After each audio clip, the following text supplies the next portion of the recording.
Bonjour à tous. Aujourd'hui, j'ai envie de vous parler d'un concept qui est important, un concept dont Dolores Cannon a parlé dans son livre Les trois vagues de volontaires et la nouvelle Terre, et du lien qu'il y a avec les dragons.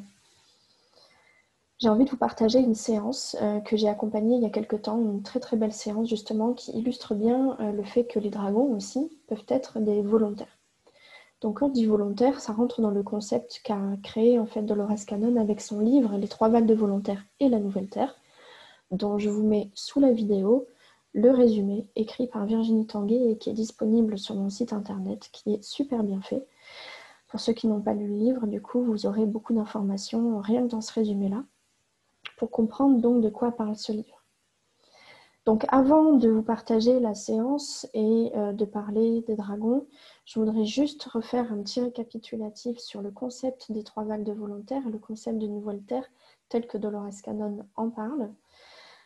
Son livre, elle l'a écrit, en tout cas il a été publié en 2012 aux États-Unis et il a été traduit en français en 2017. Donc vous le trouverez aujourd'hui très facilement sur Internet, sur le site de Be-Light Édition ou même dans beaucoup de librairies, développement personnel, ésotérisme, etc.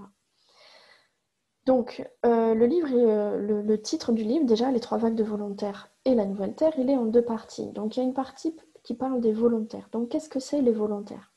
Selon Dolores Cannon, qui a collecté toutes ces informations de milliers de séances d'hypnose quantique, eh bien, les volontaires, en fait, ce sont des âmes qui sont venues s'incarner en tant qu'humains pour venir aider à ce moment précis de l'histoire planétaire, pour venir aider la Terre à ascensionner, mais pour surtout venir aider l'humanité à ascensionner, à évoluer, à s'élever et à s'éveiller aussi et se réveiller.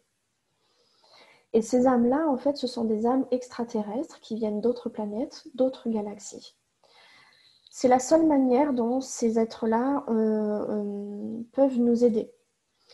Parce qu'il y a une loi universelle, en fait, qui est la loi de non-ingérence, qui empêche toute civilisation plus évoluée d'aller intervenir, d'interférer avec l'évolution d'une civilisation moins évoluée. Et cette civilisation moins évoluée, la nôtre en l'occurrence, elle a le libre arbitre. Donc ça renforce cette loi de non-ingérence. Hein, ça, vraiment, les deux font qu'il est impossible pour les extraterrestres de venir interférer parce que notre libre arbitre est là justement pour qu'on évolue nous-mêmes, par nous-mêmes, qu'on apprenne nous-mêmes à nous souvenir de qui on est et de ce qu'on fait ici, sur Terre. Dans le livre de Dolores Cannon, et elle, telle qu'elle en parle, en fait, elle explique que ces volontaires, ce sont des êtres qui, auparavant, n'avaient jamais été incarnés en tant qu'humains. Donc, en fait, ils n'ont pas de vie antérieure en tant qu'humains sur Terre. Ça, c'est ce que Dolores Cannon écrit dans son livre. Personnellement, en tant que praticienne, depuis plusieurs années maintenant, et plusieurs centaines de séances, j'ai compris qu'on peut être involontaire tout en ayant eu des vies antérieures d'humains sur Terre. C'est juste qu'on a choisi aujourd'hui le moment de revenir à ce moment-là précis pour participer à cet événement mondial en fait qui est l'ascension, qui est l'évolution et, et donc l'ascension, c'est-à-dire aussi la montée en vibration, la montée en dimension de la planète et donc de ceux qui la peuplent, quoi, les humains entre autres. Alors attendez, j'ai pris des petites notes pour récapituler rapidement avant de passer à la séance. Je vérifie juste que j'ai rien oublié. Alors c'est volontaire en général, évidemment, comme tous les humains. Enfin, une fois qu'on arrive ici, qu'on est incarné dans un corps, malheureusement, on n'y échappe pas ou très rarement. On ne se souvient pas vraiment de ce qui s'est passé auparavant, ou en tout cas, ça peut prendre du temps. C'est pas toujours spontané. Donc, c'est pour ça que les séances d'hypnose quantique sont très importantes, que le travail de Dolores Cannon a été très important, que chaque humain en fait se rappelle de pourquoi il est là, d'où est-ce qu'il vient et qu'est-ce qu'il peut apporter ici sur Terre. D'un point de vue de mon travail sur les dragons, c'est aussi la même chose évidemment. Justement, vous allez voir dans la séance là, que je vais vous partager que les dragons, ce sont des extraterrestres. Hein, en fait, Pour nous, hein, les humains, tout ce qui n'est pas sur Terre, tout ce qui vient d'ailleurs est extraterrestre. Donc évidemment, les dragons le sont. Il y a beaucoup d'autres êtres qu'on ne met pas dans la case extraterrestre qui peuvent aussi s'incarner en humain pour participer justement à cette ascension. Je vérifie à nouveau, j'ai toutes mes notes. Alors les vidéos, franchement, pour moi, les vidéos, c'est toujours difficile parce que j'ai tout plein de choses dans ma tête qui passent en même temps. Et c'est pour ça que je suis beaucoup plus à l'aise à l'écrit parce que je peux structurer plus facilement. Et que voilà, je peux écrire et ensuite revenir dessus. Et voilà. Alors que les vidéos, vous voyez, là, c'est un peu cafouillis, j'ai envie de dire plein de choses et en même temps, il faut que ce soit structuré pour que tout le monde comprenne. Mais bon, tant pis, du coup, j'improvise et je me dis que ce sera toujours mieux que si je lisais un texte. Voilà, donc oui, quelque chose d'important, c'est que pour nous, les humains, notre concept d'extraterrestre, il est très limité en fait. Parce que pour nous, les extraterrestres, c'est des êtres qui seront humanoïdes, ou alors les petits hommes gris, ou les martiens, etc. Mais très souvent, dans les séances que j'accompagne, ou en canalisation aussi, revient toujours la même idée que pour eux, pour les autres êtres hein, qui sont pas sur Terre, on va dire, ils nous disent que en fait, les extraterrestres, le terme d'extraterrestre, c'est insensé. C'est incongru, ça n'a pas raison d'être, quoi. Parce que même nous, les humains, on est des extraterrestres. Notre essence, elle vient d'ailleurs. Enfin, il y a eu des migrations dans tous les sens et il y en a tout le temps, en fait. Donc, à la fois, tout le monde est extraterrestre, puis personne ne l'est.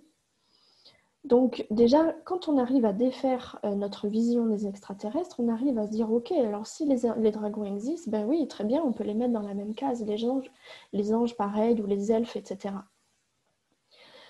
Donc tout ça pour en arriver un petit peu à la séance que j'ai eue il y a quelques temps avec une jeune femme dont le prénom commence par S, donc on va l'appeler S aujourd'hui. Je la remercie encore d'avoir bien voulu partager cette partie de sa séance qui est vraiment magnifique et qui résume parfaitement d'autres informations que j'ai reçues depuis et même avant, hein, de nombreuses informations sur tous ces êtres qui sont venus s'incarner sur Terre, qu'ils soient dragons ou qu'ils étaient d'autres types d'énergie. Merci à elle d'avoir partagé et d'avoir accepté de partager cette belle séance-là. Alors, ce que je vais faire, c'est que je vais vous lire la partie de l'enregistrement que j'ai retranscrit à l'écrit. Voilà. Donc S, quand elle est venue à mon cabinet, en fait, m'expliquait qu'elle était médium, mais qu'elle n'en faisait pas son métier, et surtout, elle en parlait à très peu de gens autour d'elle parce qu'elle se sentait très isolée. Elle sentait qu'elle ne pouvait pas en parler facilement autour d'elle. Et encore moins des dragons, justement. Elle avait ressenti, en tant que médium, elle avait ressenti un appel très très fort un jour avec un dragon alors qu'elle était dans une boutique. Et elle avait trouvé une petite statuette d'un dragon jaune et qui l'avait vraiment interpellée. Et puis elle s'était dit, mais non, n'importe quoi. Elle a reposé cet objet et puis elle est partie. Donc, elle n'avait pas de questions en particulier propres au dragon, à part savoir quel était son lien avec eux.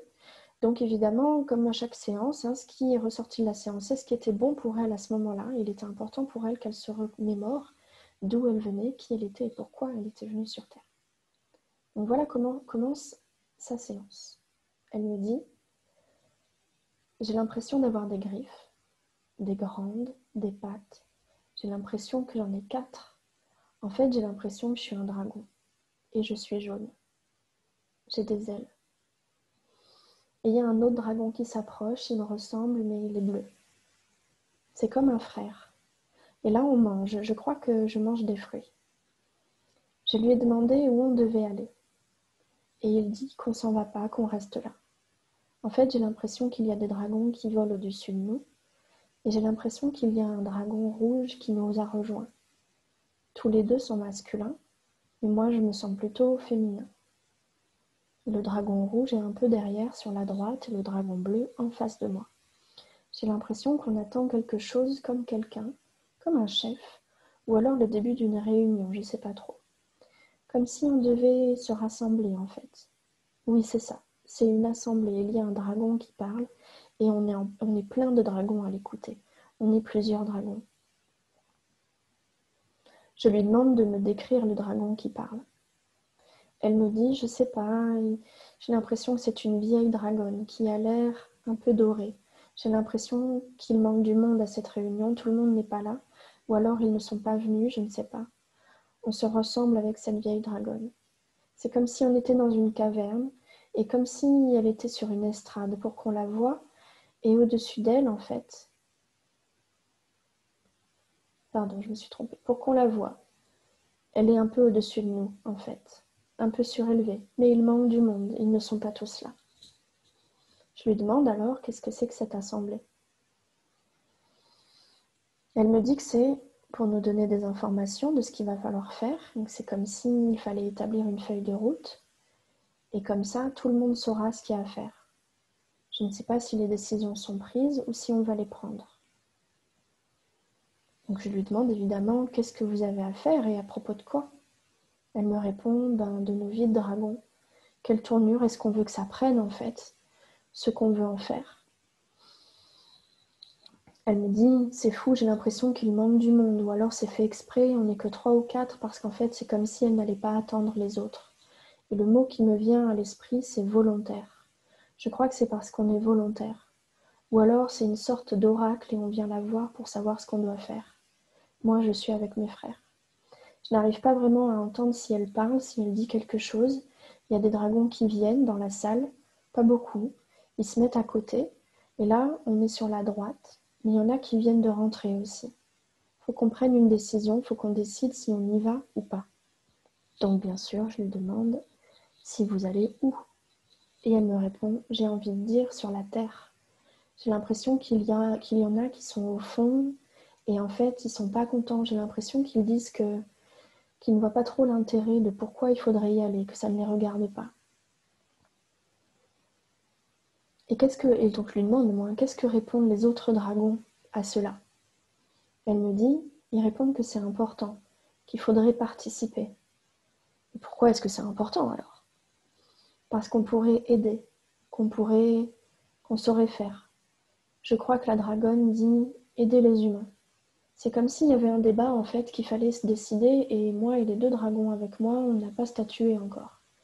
On est là pour savoir, pour nous aider à prendre la décision parce qu'on n'a pas encore statué, on ne sait pas si ce sera bien ou si ce sera pas bien d'y aller.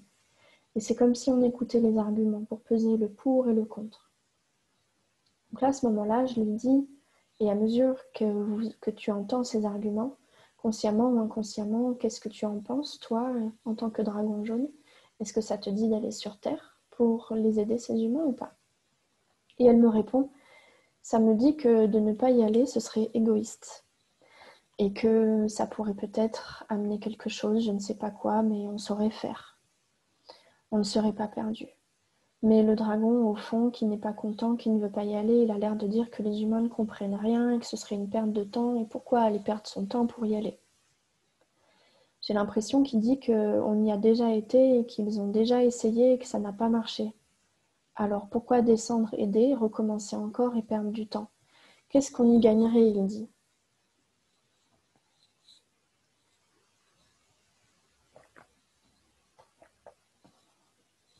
Là, on rejoint une thématique que j'ai déjà abordée dans d'autres de mes vidéos et qui est très très présente, surtout en ce moment, où les souvenirs douloureux de vie antérieure remontent énormément à chacun de nous, qu'ils soient liés au dragon ou pas, parce que justement dans ce processus d'ascension de la Terre, et surtout en ce moment dans notre vie actuelle, dans notre situation actuelle, on nous demande et on nous pousse à nous nettoyer en quelque sorte, à nous purger de tous ces souvenirs qui nous encombrent consciemment et inconsciemment aussi. Donc là, je lui demande, qu'est-ce qui s'est passé la dernière fois? Elle me répond, il dit, le dragon au fond de la caverne dit que ce sont des sauvages. Et moi, je me sens plus jeune que ce dragon. Moi et mes 2 frères, on est plus jeunes que lui, alors du coup, ça nous met le doute. Parce que j'ai l'impression que nous, on n'a jamais été là-bas. Donc je lui demande ce dont il parle, ce dragon-là. Est-ce que tu connais... Est-ce que tu ne connais pas cet événement-là? Elle me répond, c'est comme une légende. Mais lui, il y a déjà été. C'est pour ça que ça le rebute. Il ne veut pas y retourner. Mais nous, c'est comme si on était des jeunes recrues et c'est comme si on allait partir à l'aventure si on y allait. J'ai l'impression que je suis dans l'armée pour voir du pays. On n'est pas sûr quand même parce que ce n'est pas dangereux, mais on se perdrait de vue. Moi et les dragons bleus, le dragon bleu, le dragon rouge, on ne se verrait plus et donc ça nous fait un peu peur, ça nous gêne. On ne sait pas trop comment ça ferait. Parce que lui, là, il me raconte tout ça et nous, on ne les connaît pas, les humains. Le dragon pas content est noir et il dit que les humains nous ont chassés. Ils sont limités, selon lui. Ils ont un esprit limité et il dit que c'est difficile de leur faire comprendre les choses et de leur faire entendre raison. Alors ils ont jeté l'éponge. Pourtant, il dit que c'est bête parce que c'était bien parti et qu'ils s'entendaient bien, les dragons et les humains. Donc évidemment, je lui demande qu'est-ce qui s'est passé pour que son avis à lui, il change à ce dragon noir. Et elle me répond qu'ils ont préféré croire que les humains ont préféré croire en fait que les dragons n'existaient plus, qu'ils n'existaient pas, et ils ont arrêté de les voir. Ça aussi, c'est quelque chose qui revient énormément dans mes séances, c'est qu'à partir du moment où on a décidé qu'une chose n'existe plus, alors, ou n'existe pas, alors on refuse de la voir. Ça me fait penser à cette fameuse phrase là de saint Thomas, « Je ne vois que ce que je crois ». Bah, du coup, il ne doit pas croire à grand-chose. J'ai envie de dire. Parce que ça, visiblement, ça marche dans l'autre sens, en fait. Et c'est pas visiblement, c'est sûr. C'est quand on croit à quelque chose qu'on le voit. Donc, je lui demande pourquoi est-ce que les humains ont préféré croire ça. Elle me répond, il y avait de la peur à cause du pouvoir. Je crois qu'en fait, il y a des gens qui voulaient avoir le pouvoir sur les humains. Mais tant que les dragons étaient là, eh bien, ils ne pouvaient pas avoir le pouvoir sur les humains. Alors, les dragons devaient partir. Alors, ils ont commencé à plus croire aux dragons. Ils les ont chassés. Et comme ils ne croyaient plus aux dragons, ils ne pouvaient plus les voir. Ça a rompu l'entente. Et donc, les dragons sont partis. C'est pour ça que le dragon, là, il dit qu'est-ce que ça changera si on y retourne? Qu'est-ce que ça fera maintenant? Est-ce qu'ils pourront nous voir? Est-ce qu'ils pourront nous croire? Qu'est-ce qui fait que là, maintenant, ça sera OK? Que l'entente serait à nouveau possible? Elle demande à l'autre dragon et cet autre dragon lui dit en fait que eux sont envoyés sur Terre pour aller aider en grand nombre, en même temps, pour que ça fasse comme une vague. Souvenez-vous le titre du livre de Dolores Cannon, les 3 vagues de volontaires. Et que ça devrait éveiller les consciences, parce qu'il dit qu'il y a des humains qui le demandent, qui ont besoin de ça. Il dit qu'évidemment, c'est pas tous les humains, et qu'il y en a qui essaient de tirer les autres vers le bas, mais il y en a qui les attendent aussi. Il y en a qui attendent que les dragons reviennent. Alors là, il faut se décider si on doit y aller ou pas, à qui va y aller. Et moi, j'ai l'impression, en tant que ce dragon jaune, qu'il faut retourner dans d'autres endroits où il y a des dragons pour parler avec eux et pour voir ce qu'ils en pensent. Comme si, pour avoir leur avis et savoir si éventuellement ils viendraient avec nous, voir si on peut en convaincre ou pas. Elle continue à me dire, c'est comme si maintenant on allait être des émissaires. Il va y avoir une autre assemblée là où on va et on va répéter ce qu'on a entendu pour informer en fait. Donc du coup, il y a des dragons autour de nous.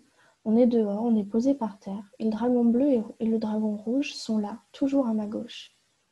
Il y a des dragons en face de moi et on est dehors. Ils sont venus nous voir pour voir ce qu'on a à dire, pour savoir ce qui s'est dit, et donc on leur explique. Donc moi, je lui demande comment est-ce que les autres dragons à qui elle raconte ça réagissent. Elle me répond, je n'ai pas l'impression qu'ils se sentent concernés. C'est comme si ça venait de trop loin pour eux, en fait. Parce qu'ils ont leur vie, ils ont leurs occupations, ils sont bien là où ils sont. Et il n'y a pas de contraintes là où ils sont. On ne sait pas quoi penser avec le rouge et le bleu. J'ai l'impression qu'il n'y a personne qui est convaincu, en fait. J'ai le doute. Du coup, maintenant, le rouge et le bleu se disent qu'ils ne vont pas y aller.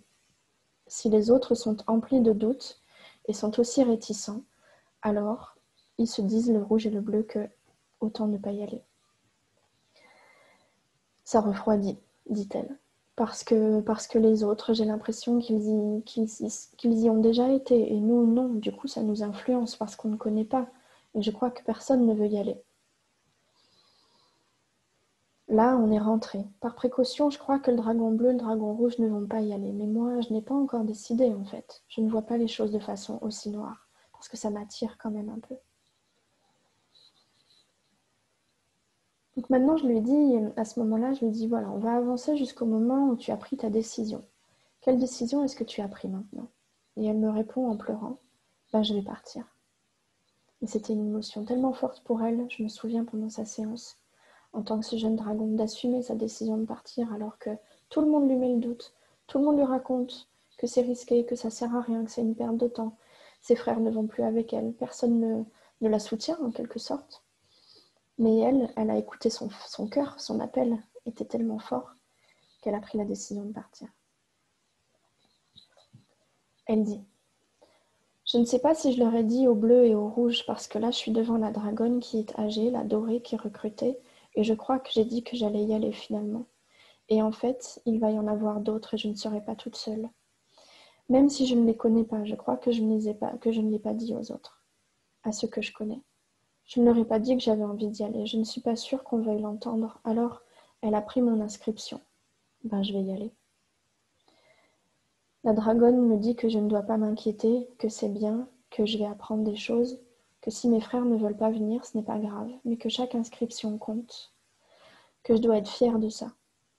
Finalement, je suis contente, ça va me changer, je vais voir des choses, parce que je vais découvrir ce monde, alors en fait, c'est comme l'aventure et je suis contente, j'ai pas peur. Donc moi, je lui demande, qu'est-ce qui va se passer maintenant que tu as signé, maintenant que tu as été recrutée? Et elle me répond qu'elle se retrouve en face du dragon bleu et du dragon rouge, et qu'ils lui disent qu'elle n'aurait pas dû faire ça. Elle dit: ils pensaient qu'on prendrait la décision ensemble, et ils pensaient que soit on y allait tous, soit on n'y allait pas du tout.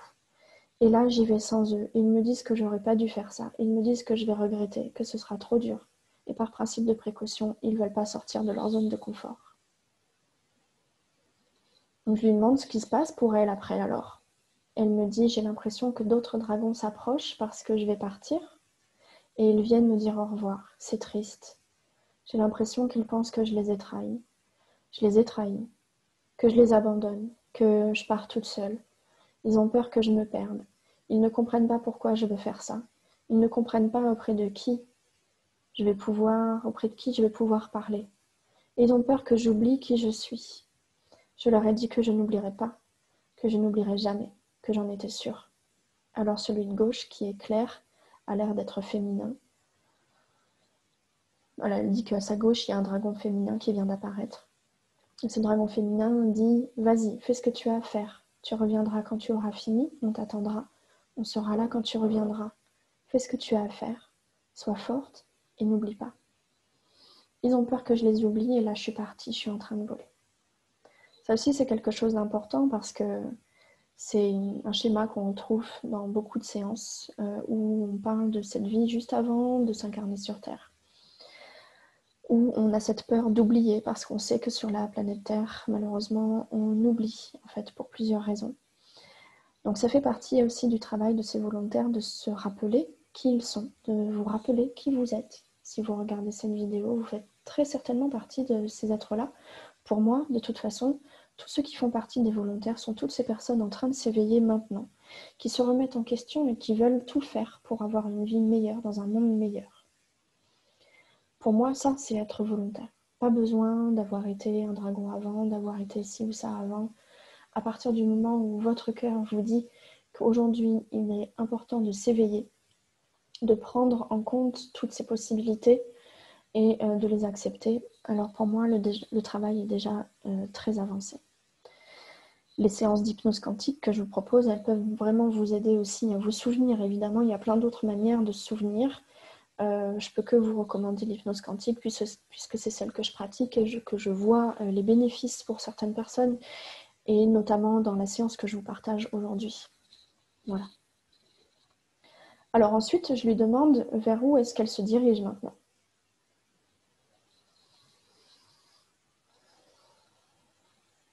Et elle me dit: j'ai l'impression que je suis dans un vaisseau maintenant, dans l'espace. Je suis plus un dragon. J'ai l'impression que j'ai un corps humanoïde. J'ai l'impression que c'est parce qu'en fait, là, on nous amène, on est plusieurs et on nous amène sur Terre. C'est la transition en fait. Là, du coup, j'ai plus mon corps de dragon et je suis encore avec un corps humanoïde. J'ai l'impression qu'il y a des extraterrestres.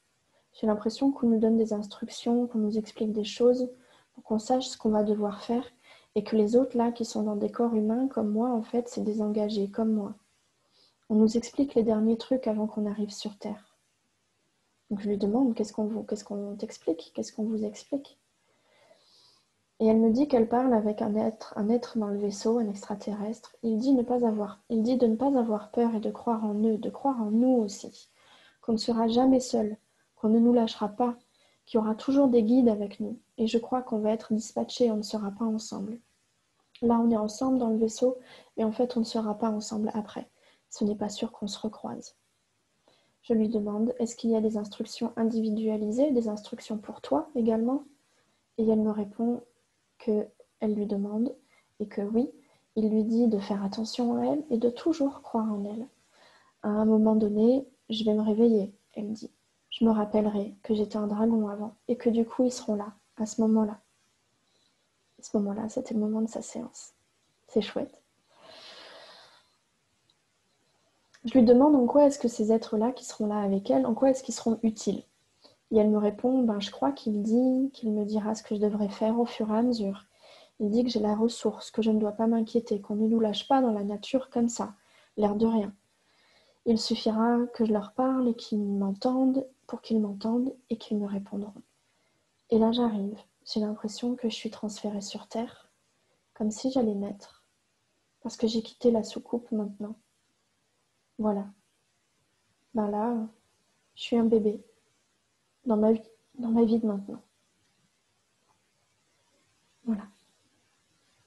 La séance continue, mais ce sont des passages plus intimes. Et j'avais surtout envie de vous partager ce passage-là, en particulier aujourd'hui, pour vous montrer donc le concept des volontaires tel qu'en parle Dolores Cannon s'adresse à tout type d'entité, que les dragons sont concernés aussi, que ce type de personnes est ce que j'appelle les dragons incarnés en humains, ces humains qui auparavant ont été des dragons dans d'autres vies.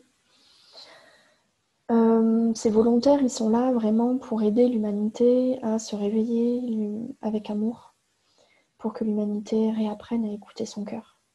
Voilà. C'est tout pour moi pour aujourd'hui. J'avais vraiment envie de vous partager ça. J'espère que ça vous parlera. J'espère que ce format de transcription de séance vous convient. Les audios de séance que j'ai publiés jusqu'à maintenant, le son n'était pas toujours top. Donc comme ça, c'est pas plus mal. Surtout que l'extrait était assez court. N'hésitez pas à me laisser un commentaire si vous avez des questions à ce sujet. Vous pouvez aussi évidemment me laisser un petit pouce bleu vers le haut, c'est toujours cool, ça aide les vidéos à être un petit peu plus publiées sur YouTube, à avoir un petit peu plus de flux. Et puis n'hésitez pas à vous abonner à ma chaîne aussi pour d'autres informations sur tout ce qui est spiritualité, dragon, séances d'hypnose quantique, etc. Tout plein de choses sont à venir, des événements, des conférences, des ateliers. Et puis, au sujet des dragons aussi, vous pouvez rejoindre le groupe Facebook Contact avec les dragons pour échanger avec d'autres personnes en lien avec les dragons. J'ai créé ce groupe-là autour de mon travail justement sur les dragons. Donc, n'hésitez pas à nous rejoindre et pensez à répondre aux 3 petites questions avant de rejoindre le groupe pour qu'on puisse vous ajouter plus facilement. Merci beaucoup à vous, à très bientôt et bonne fin de journée. Ciao!